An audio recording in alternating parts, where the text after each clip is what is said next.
Shoqëria kulturore Jahi Hasani. Nga Çegrani Gostivar. Bravo. Janë të njohur jo vetëm në Shkodër, por edhe në Vitoj janë shumë të njohur dhe kur vjen ky grup në Vitoj, grupet e tjera fillojnë emocionet të dridhurat. Se kemi të bëjmë me një grup të konsoliduar. Në fakt dikush do mendojë, po ishin shumë ata të Amerikës. Ka dhe më shumë grupi, janë të pjesa ndë, është shumë e vështirë në këtë fluks të madh artistësh të bashkosh dhe ti kesh për një intervistë, po ju i keni parë, do i shikoni dhe në skenë me performancën e tyre. Çfarë kënaqësi është kur vjen në Vitoj? Është era e 5 që vim në Vitoj, ne vim që nga themelimi i festivalit Rapsha, është edhe një emocion i fuqishëm sepse këtu bartim folklorin autentik zonës Pollogut, megjithatë ballafaqohemi edhe me etnozonat ndryshme etnografike të gjithë shqiptarëve, në të gjithë teatrohet shqiptare, sigurisht që edhe ajo na krijon edhe një mundësi të mirë që edhe të bashkëpunojmë, të përplasim idetë tona, por megjithatë edhe të konkurrojmë në tregun e madh të kulturës. Dhe ajo që është më e bukur është folklori, është garë fuqishme që na dëshmon se ne jemi popull vital. Mua më pëlqeu që ti përkrahe në mbledhjen që është zhvilluar sot pas festivalit edhe vlera që vijnë nga amatorizmi. Pavarësisht se vetë je profesionist, pasi je i fushës dhe kjo ju jep dorë udhëheqësve artistik që janë të fushës që të krijojnë një performancë të shkëlqyer. A ndikon kjo apo jo? Do shtoja vetëm se ajo që e thash në mëngjes në Tryezën e Rumbullakët, me rastin e natës së dytë festivalit, artistët e ri që po vinë edhe nga Gostivaret dhe gjitha teatret shqiptare meritojnë një lëvdat madh. Unë kam thënë edhe disa herë, këta janë patriotët e vërtet kohës së sotit, sepse ata në këtë kohë moderne, në këtë kontemporane arrin ta përfaqësojnë me dinjitet edhe ta përcjellin këtë mesazh fuqishëm të një rilindje kombëtare që po ndodh në gjitha teatret shqiptare, pa dorë shteti, pa institucione, është ajo, e themi shpesh, ajo kuraja e madhe, dëshira e madhe, pasioni i madh që ato e bartin këtë proces mjaft të natyrshëm dhe mjaft të shëndetshëm. E ruajmë identitetin ton kombëtar dhe përcjellin në breza që vinë këtë kulturë kaq të madhe që e kanë vetëm shqiptarët.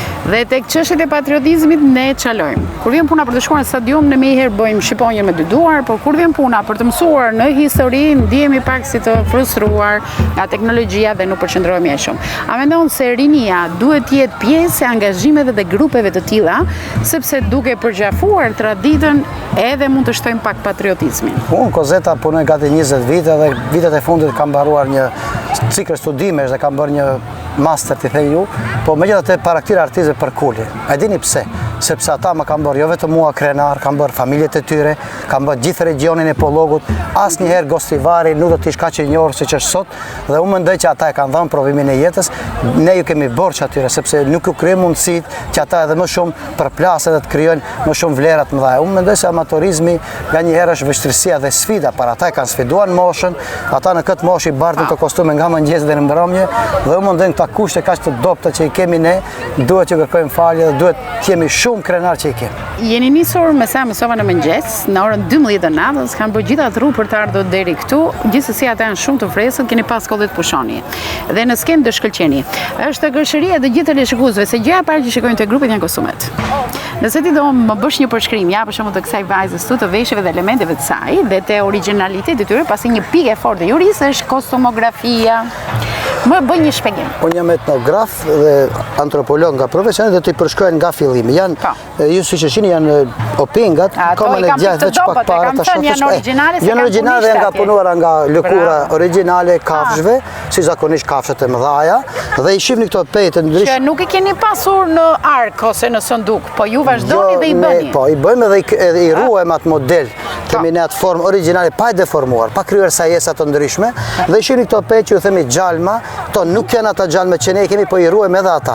Xhalma janë pejë që krijohen nga thirrja e të leshta, domethënë, edhe ato i bëjnë me 2-3 fije dhe i rrotullojnë gjyshet, i keni pa me atë furkën, edhe me ato i bëjnë edhe krijohet ajo rrethi, dhe shihni mënyrën e rrotullimit dhe mënyrën se si ai përshkrohet përmes çorapit, dhe keni pjesë të lartë që quhet çulk, sepse në kohë të dimrit kur ka pasur borë shumë, ata e kanë shtuar çorapin dhe kanë krijuar edhe një pjesë të dytë.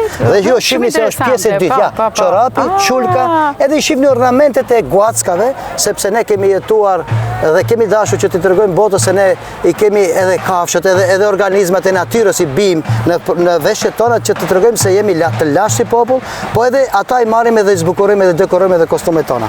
Pastaj do të kalojmë pjesën që i themi fustanella, ju shihni janë brekushë të gjata deri në fund, po me fustanellë. Domethënë fustanella i mbulon pjesën e brendshme fustanella është me palë, ne i themi me kute, dhe është qift që se zgaboj, sepse unë nuk e marrë këtë përgjithësi, mund të gaboj, janë me kute janë 24, domethënë nuk kanë asnjëherë 23. Është interesante edhe me numra, pastaj keni një pjesë që quhet, ju i theni brezi, po është një brez burash, është një brez dekorativ vajzash, është kjo pjesa që jemi theni skutaçe, edhe është pjesë e punuar, ja shihni me ruza, me guacka të ndryshme, me pjesë ornamentale, edhe mund të shihni edhe ornamente laike, po ati që shef më shumë e shef ngjyrat. Kjo është edhe pjesa që themin e anteria, ju i theni xhublet. Në gjuhën tonë zonës etnografike të Mali tha quhet anteri. Jo, kjo pjesa e bukur dhe këtu shihni domethënë me pal. Po shihni se pjesa shumë të mirë zani këtë. Kjo dëgjoni, këto i kanë marrë vitin e kaluar dhe janë herë e parë që vinë në Vitoj. Ne kemi veshur vetëm një herë në festivalin e Hasijon dhe jemi fitues në Hasijon dhe sonte sigurisht ta rrëmbejmë çmimin, sepse kemi ardhur me kostumin më të shtrenjtë që e ka këtu festival. Përveç të xhubletës që ka Shkodra normal, por ne këtë kostum janë 8 vajza që i kanë kostumin që mund të kushtojnë mbi 10.000 euro. Ne kemi gjetur në mënyra pak më të lira, pa janë origjinale të ruajtura, krejt janë me ruza, me punime, me dekoracione dhe mund të arrotoni edhe vajzën ta shihni se nga çdo pjesë, shihni se është me zbukurime. Edhe shihni pjesën poshtë e punuar dhe me lule. Zakonisht janë punuar, domethënë me kretë shpundore. Pa janë edhe sendet që kostumet kombëtare e kanë edhe kuqezi. Ju jeni pranverë. Është ndjesia e ngjyrave shumë. Unë do të them këtë drejtim sepse ne kemi atë zonën e Rekës, që ju e përdorni shpesh pa ditur shumë për këtë zonën tonë, sepse unë kur kam mbaruar studimin dua ta përcjell këtë mesazh publikut të televizionit. Reka dhe pjesa tjetër kanë përdorur këto sendet bronzit e kështu me radhë, pjesa muslimane që themi ne, që është pjesa jonë, ato ta shihni ngjyrën e arit. Sepse ka depërtuar ajo pjesa edhe turke, domethënë ai pasur. Dhe kjo ngjyrë reflektohet edhe tek veshja. Edhe dini se gostivar nuset janë kostuoze me ari, me sendet ne themi punimi domethënë kostuoze, ka depërtuar pak edhe ajo mënyra e punimit me ngjyra arit, me fildishe kështu me radhë, do të shihni vetëm ngjyrat arit. Kurse te pjesa e Rekës ta keni bronzin, që tregon se është pjesë ortodokse. Sepse ne nuk i dallojmë kështu, po shifen kostum po e dallojmë. Zani thesar për të nxjerrë informacion dhe për të bërë një cikël emisionesh, se janë ngjyra shumë interesante dhe i fushës. Edhe një detalj të vogël, ju shihni vajzën këtu, edhe ka një shami me ruza. Në pjesën e Rekës, në pjesën ortodokse, te Maqedonat, që ata shameti bëjnë palë dhe nxjerrin ruzat mball, që të tregojnë se janë më të bukura. Edhe ne njëherë dinim, po tani me kohën tregova edhe profesoresha Zejna Alimi më dha një vërejtje dhe zani tha ne pjesa jonë, tha shqiptarët i kanë vënë mbi. Domethënë nuk i kanë nxjerrë ruzat në ball, po i kanë nxjerrë mbi. Domethënë mbi flokë dhe ja e shihni vajzat gjitha i kanë ashtu. Kështu që tregon se edhe mënyra e veshjes është shumë interesante dhe këto veshje për t'i vesh duhet me siguri një gjysmor ose një, sepse shtrëngohen shumë dhe nuk mundesh pastaj domethënë ti lëvizësh shumë të duhet të rish mirë dhe nuk janë veshje shumë edhe për vallëzim. Janë më shumë eksponate që duhet prezantohen nëpër. Ju dukeni si flutura. Janë tranda, ato vajzat janë të lehta, këto janë vajza të lehta.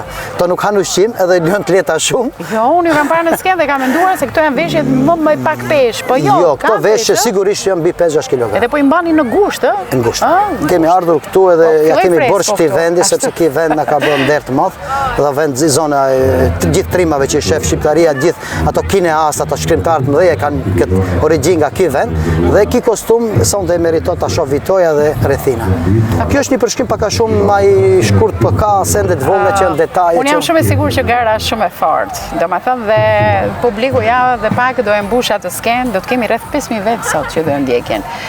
Por gjithsesi le të fitoj më i miri, unë e di dinamizmin tuaj se ju kam parë në Shkodër, edhe shpresoj që patjetër një çmim do dini për këtu.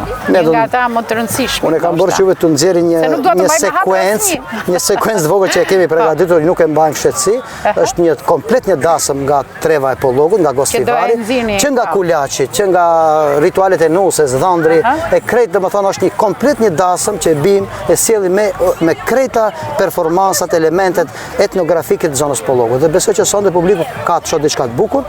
Çmimet kanë njerë folklori gjithë janë të mirë, s'ka askuj, por megjithatë unë pak edhe bëj si shaka. Ky grup meriton përcjellje të mirë sepse ka çka tregoj nga kostumi, nga vlerat kombëtare, nga elementet e etnofolklorit burimor. Do të shihni këndimet e vajzave me fjalorin e gjuhës që kemi gjyshet tona, do mendoj se kanë bërë një punë shumë të madhe. Ju uroj shumë sukses. Faleminderit shumë.